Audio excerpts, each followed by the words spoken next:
Hey everyone, Nikki from G-Buzz coming into your Sunday morning, just about to go to Mass. Just a few thoughts that have come up. Been reading the good book. This is where I get my words, my solace, my inspiration from. It's hard to read. So yeah, mind my headaches when I'm trying to read it. Thank God for theological studies. But what I wanted to bring forward today about faith is that at some point in Jesus' life, I talk a lot about Jesus because that's what it's all about. In Jesus' life, and this is when he had Simon as his disciple, who turned out to be Simon Peter because of the steady, rock-hard faith that he had in him. He ended up calling him Peter because Peter actually said to him at some point, "You are the Messiah." When no one else wanted to go there, none of the other disciples. I know they loved him and they knew that he was a miracle worker, he was a prophet, but only Peter said, "You are the Messiah." So Jesus said to him, "From now on your name is Peter." And that's how he became St. Peter Basilicata. And his story didn't end well. After Jesus was arrested and went on trial, whipped, chained, stripped, throw a crown full of thorns.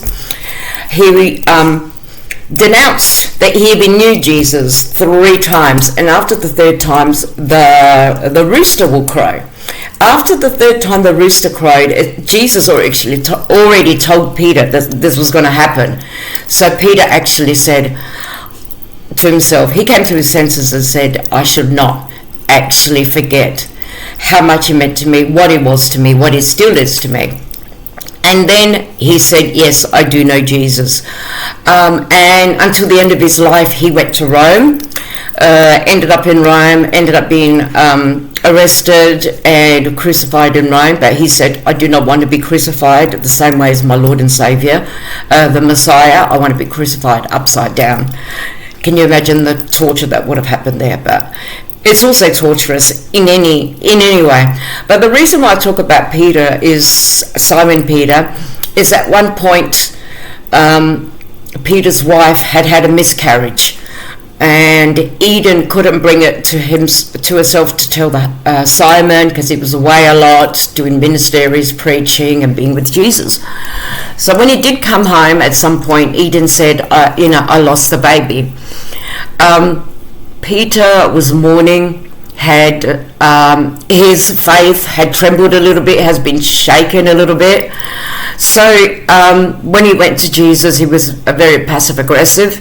They didn't talk, he didn't communicate. Jesus knew this, but he was waiting for Simon Peter to make the first move. And it didn't happen. But then at some point, Simon Peter said he wanted to get a boat to row back to be with Eden. Instead of a 13-mile walk, it'll be like a 7-mile from one side of the river to the other on a boat. But while they were on the boat, there was a massive storm, and Jesus didn't go with them. Jesus said, "I'm going to be here, I'm going to do some praying, just need some solace with my Father up there." And during the storm, they all thought they were going to die. And they see Jesus approaching them. No, not in a boat. He was walking. And everyone was terrified. They were saying, "Oh my God, it's a ghost." And Jesus actually said, "Do not be afraid. It's me. It is I." And Peter said, if it is you, test my faith. Make me, these were his words, bid me to come out of this boat and stand on the water along you. And Jesus said, "Your faith is that strong in me?" He said, "Yes, it is, absolutely." So he started to step out, but started to sink. And he was saying, "Jesus, why am I sinking?" And he goes, "Don't you know that I know what trial that you went through? My Father in heaven puts us through these trials to strengthen our faith, to make us know that even if something really bad happens, something that could be like soul crushing and destroy you mentally and physically and emotionally, God will always be there, and I will never let go of you." And he was sinking, and then Jesus' hand just came in through the water, and he pulled Peter out. Peter just hugged Jesus and said, please never let me go. Don't let me go. Please. I apologize. So Jesus knows. I mean, he knew what was going to happen. He couldn't stop it. And this is why Peter was saying, why can't you stop it? Because there's a purpose in life for everyone, and all of us have to go through everything we need to go through, and we need to put our hands and our hearts on Jesus Christ. Just believe in him, believe in heaven, believe in what is to come with us.